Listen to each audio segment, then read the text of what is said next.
Hi, I'm Jeff Ray, your host for Economic Outlook. Thank you for joining us each week as we discuss the region's most important economic development initiatives with a panel of experts. Communities across the country are looking at innovative strategies to help solve the shortage of affordable housing. Today we're diving deeper into the work happening to address this in Kosciusko County and sharing some best practice examples of how the community is filling this important need. Coming up on today's show. Shortages of affordable housing are a long-standing challenge in the United States. High interest rates and low inventory are contributing to this issue, and for low-income Americans, the hunt for affordable housing can be especially tough. Communities across the country are wrestling with how to meet the needs in communities. Today we're taking you to Kosciusko County for a closer look at how they're tackling affordable housing.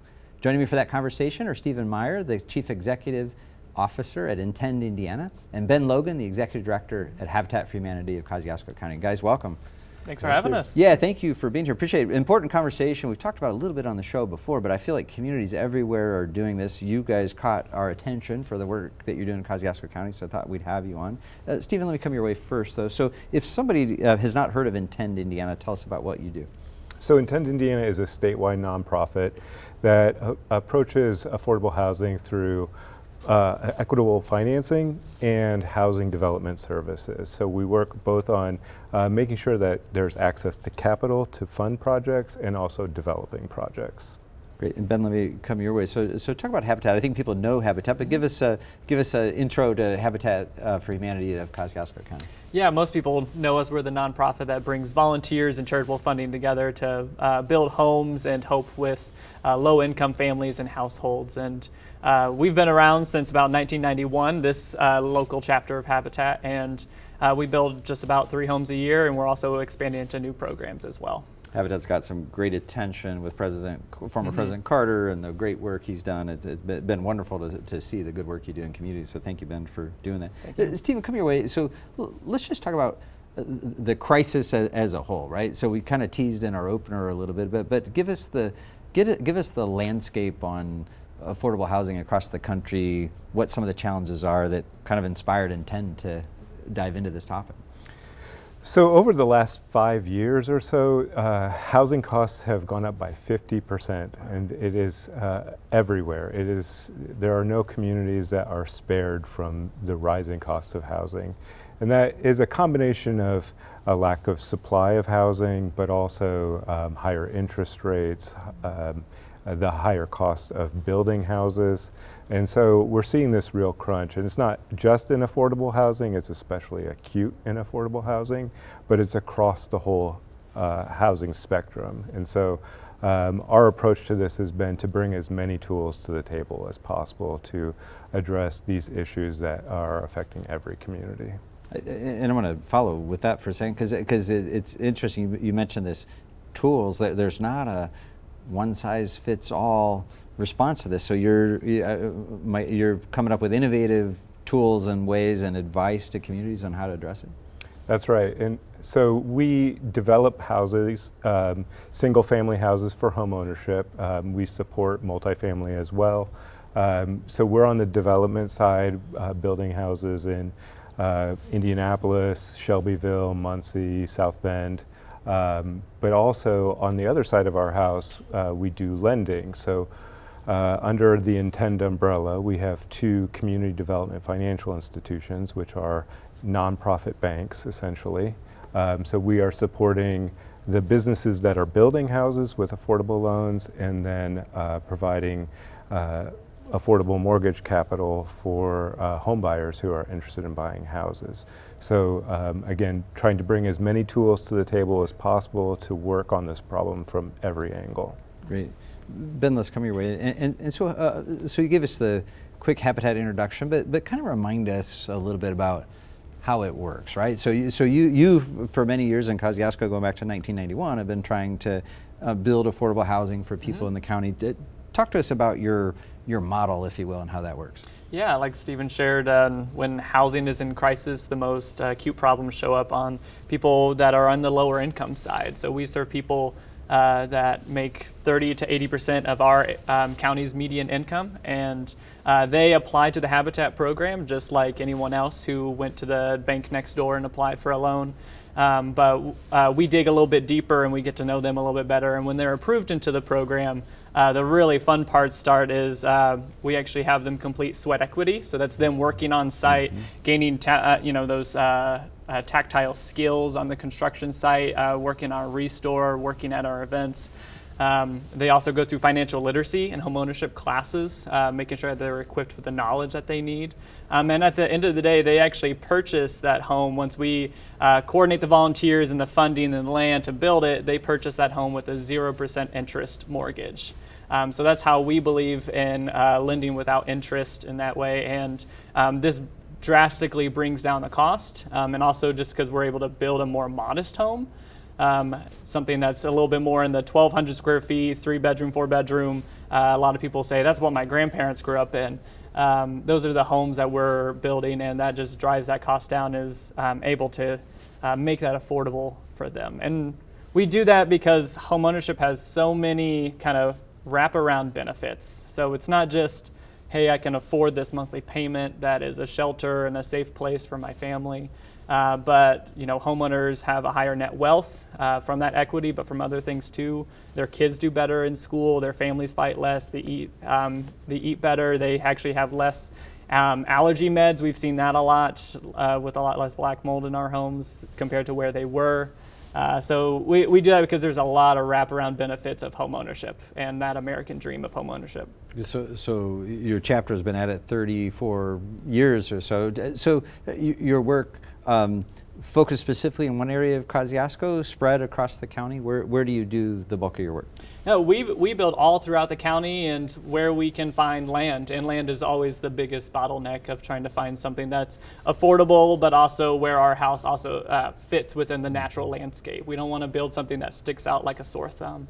And Kosciusko County, I think it's the 4th largest county. We're one of the top in land area. We're very spread out. We have a lot of kind of small towns, so we try to get into each of those towns as much as we can. Great, and I'm going to stay with you for a second. So as Stephen was talking about kind of rising interest rates, supply chain cost of materials up, you're kind of the boots on the ground builder, sort of experiencing that phenomenon that Stephen just talked about.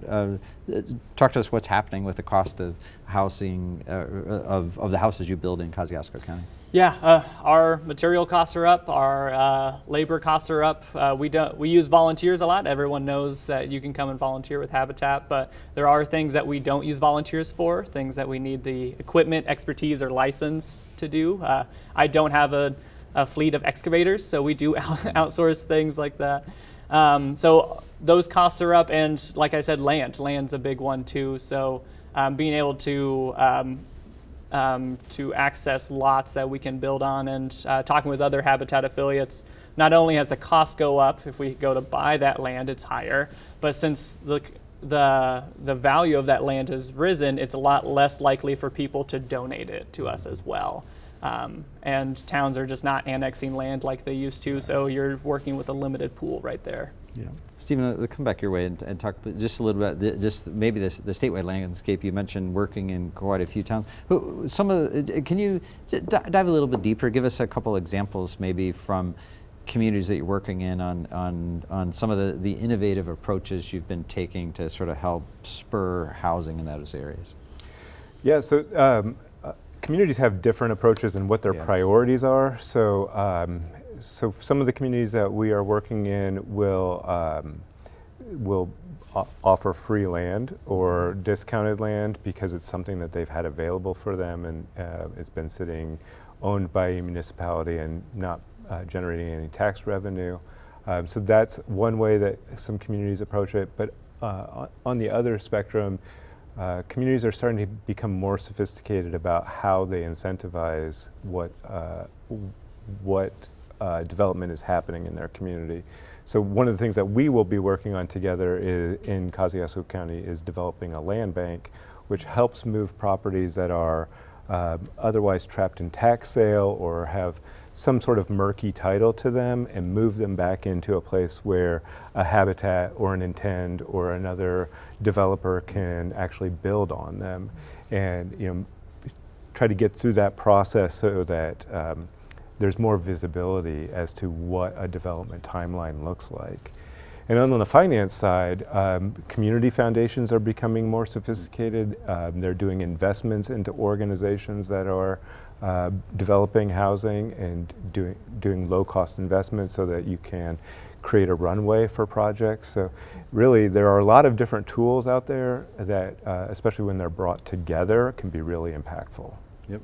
And so, Ben, take us, kind of local. So, had a chance to glance through the housing study. Looks like in Kosciusko, as a community, you've kind of come together to say, how do we help have some collaborative effort to solve these housing crises? Just talk about the efforts as a whole, even outside of Habitat, but in Kosciusko, to bring more affordable housing there, and how this partnership with Intend happened. Yeah. So there's a lot of energy, especially around housing here locally in Kosciusko County.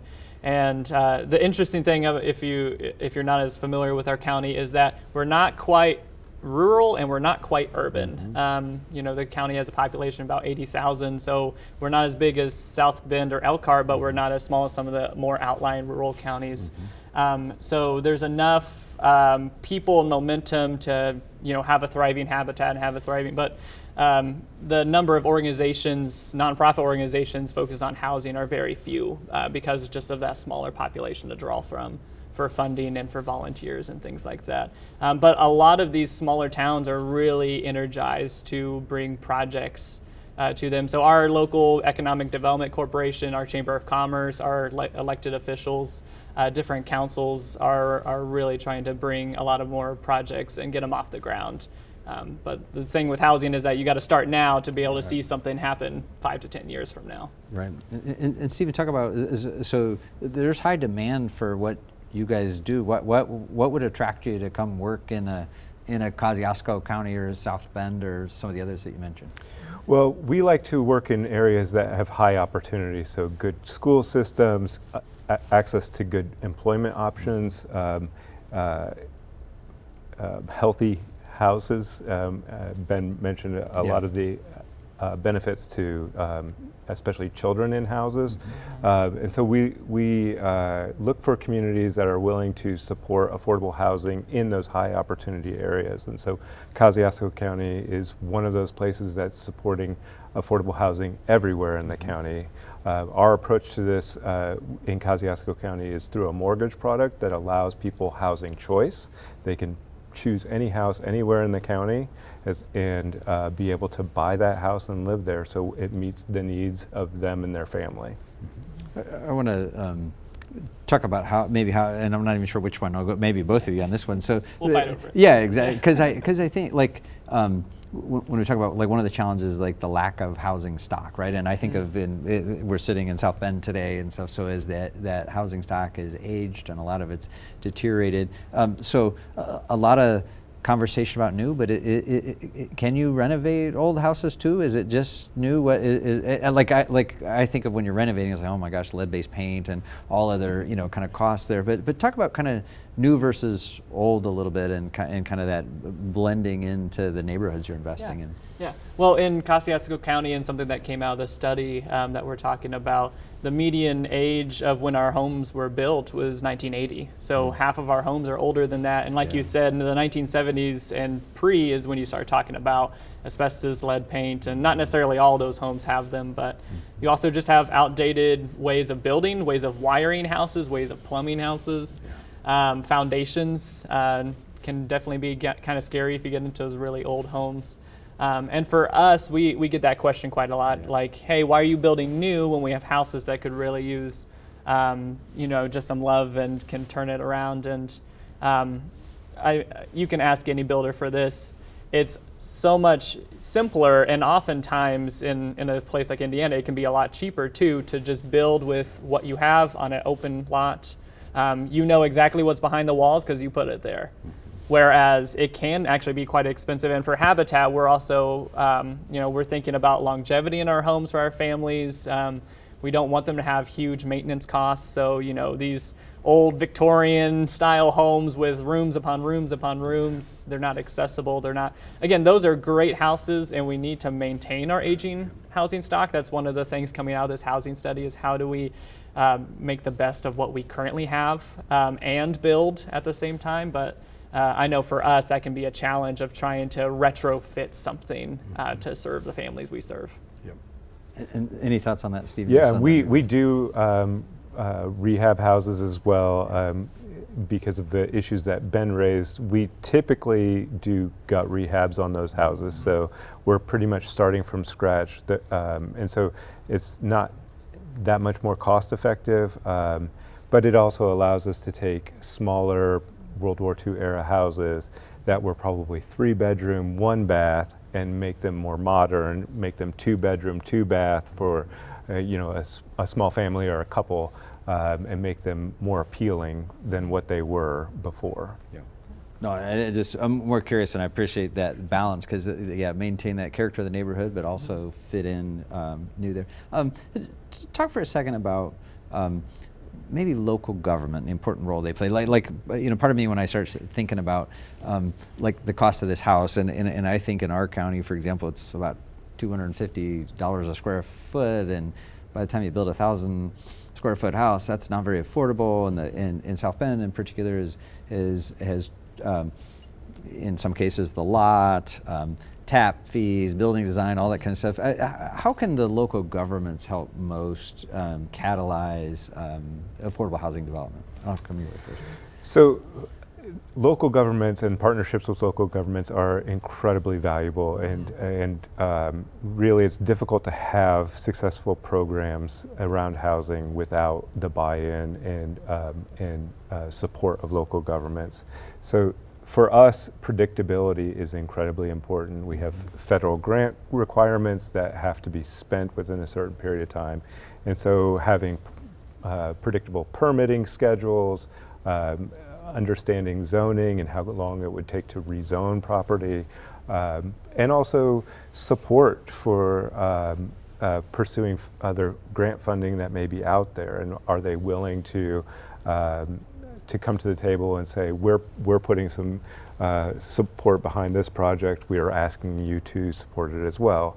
So I think that it's kind of undervalued how important local governments are, and especially how important time is to these projects. Yeah, and let me build on this with you, Ben, for a second, because I think Stephen's describing a little bit of this patchwork quilt that has to come together to sort of make this difficult financial model work. You've, for a long time with Habitat, had to piece a lot of these things together to make the numbers work.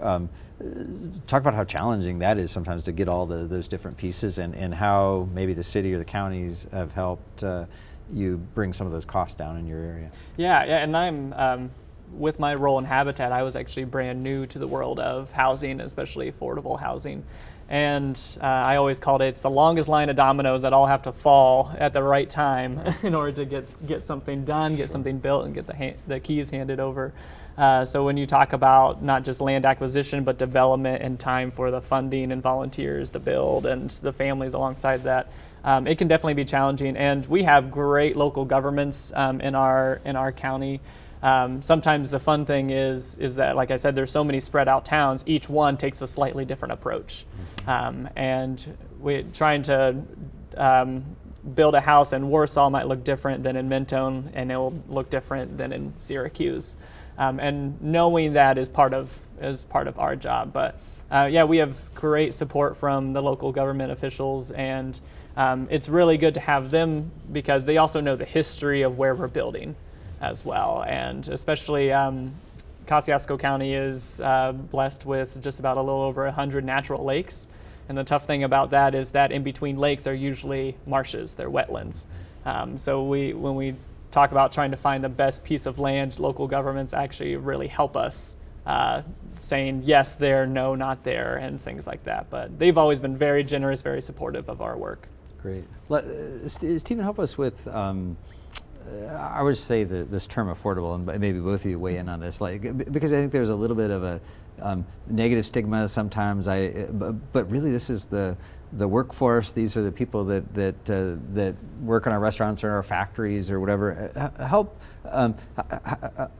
do you help Joe Public understand affordable housing can mean nice development or nice investments in neighborhoods? I think that's a great point, and Ben alluded to this as well. the construction quality for an affordable house is no different than any other house. We often will build affordable houses and market rate houses together, and you can't tell them apart. The only thing that is different is how much the person is paying every month for their house.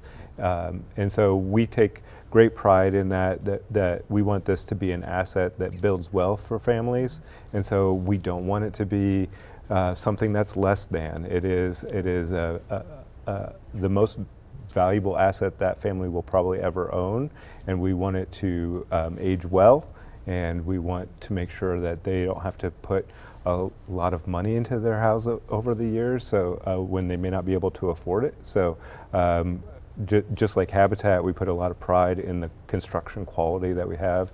And I give tours of neighborhoods that we've worked in before where we have affordable houses right next to market rate houses, and I always challenge them, tell me which one is which. And nobody can, they usually give up because you can't tell the difference. I love, so sharing that, I think, because I think that's so critical. And I think in my experience with Habitat and such is you worked on the design to make sure it fits in. But I do feel like the trend is to do more of exactly what you're doing, sort of market rate and affordable together. That integrated neighborhood is so much more valuable. Speak to just the affordable piece a little bit and kind of build off what Stephen said with kind of this balance and what you're trying to do in Kosciusko.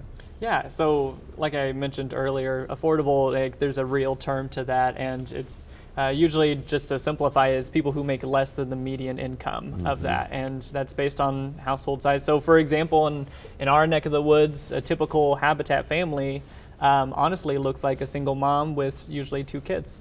And trying to figure out when you only have one parent households, usually it's a struggle between childcare and housing, and just that delicate balance of finding affordable options for both. So you think of teachers, police officers, usually those more public servant type roles. It's not impossible for them to qualify for a program like Habitat for Humanity. A family of 4 who makes $40,000 a year probably fits right in with who we're serving. And they're coming to us because they just can't get over either the down payment requirement. Obviously interest rates are up, and they maybe could have afforded a mortgage, but now they can't. Or they're still battling bad credit history and trying to escape that cycle of late payments and debt payments and all of that. And that's why they're coming to us, is that we're able to work with them through that as they become more home ownership ready. Great. Stephen, let me come your way as we get to our last 3 minutes or so. So 60 plus communities in our viewing area here, all trying to think about how to solve this problem. What kind of advice would you give city or community leaders there on even how to get started with sort of tackling kind of the issues with affordable housing they have in their community?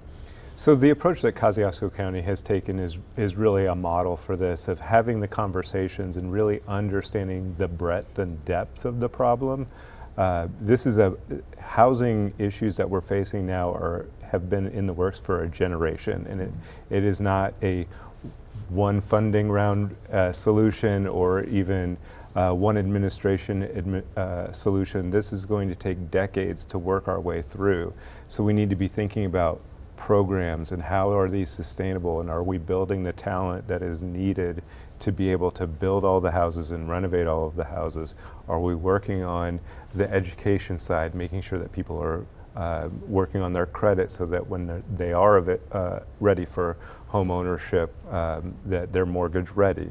So I think to think about it as broadly as possible and have as many people around the table as possible. So Ben, your advice to folks who are watching, you sort of been in the saddle there with a bunch of other partners in Kosciusko County. Any words of wisdom, lessons learned, advice for them? As you said, we got to get all these dominoes to sort of fall in the right direction, but what advice would you give to them? Well, I think we're probably not too unique in this, is that we've probably had a lot of housing studies, and this is the most recent one. And Steven's our study guy, and I love data, but I think people are really excited for action. They're like, I want to know what to do so I can put my mind to it. And that's why I think Habitat has been growing, not just here in our county, but across the state. Actually, as a network, we're in the top 10 home builders in the state, building, I don't remember how many homes now, but people, kind of with that, I think people need to get ready to see more creative solutions to housing. And Habitat can be part of that. There's other nonprofit organizations across the state doing really exciting stuff, and Tinder, Indiana definitely being one of those. So I think it really comes down to, let's get everyone around the table. Let's stop trying to point out boogeymans that may or may not be there, and let's put our heads down and let's build some houses. Great. Stephen, last word for you. If people want to know more about Intend, where would we send them? You can go to intendindiana.org and follow us on Facebook and social media. So we put out regular content. You can see all of the different projects that we're involved in. You can find out about all of our partners on those websites as well. So we'd love for you to engage with us. Great. No, thank you. And thanks for the good work you're doing across the region, both here in St. Joe County and in Kosciusko County. Ben, thank you for the good work you're doing in Kosciusko, too. We look forward to hearing more about the progress that you're making down there. Thank you both for coming today and sharing a little bit about your experiences. We're glad to learn a little bit more, and we're really complimentary of the work that you've done there. So Appreciate it. That's it for our show today. Thank you for watching on WNIT or listening to our podcast. Find Economic Outlook on WNIT.org, YouTube, or most major podcast platforms. Like us on Facebook and follow us on Twitter. I'm Jeff Ray. I'll see you next time.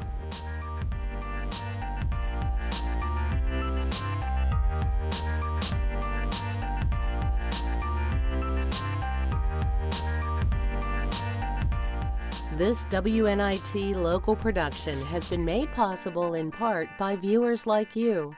Thank you.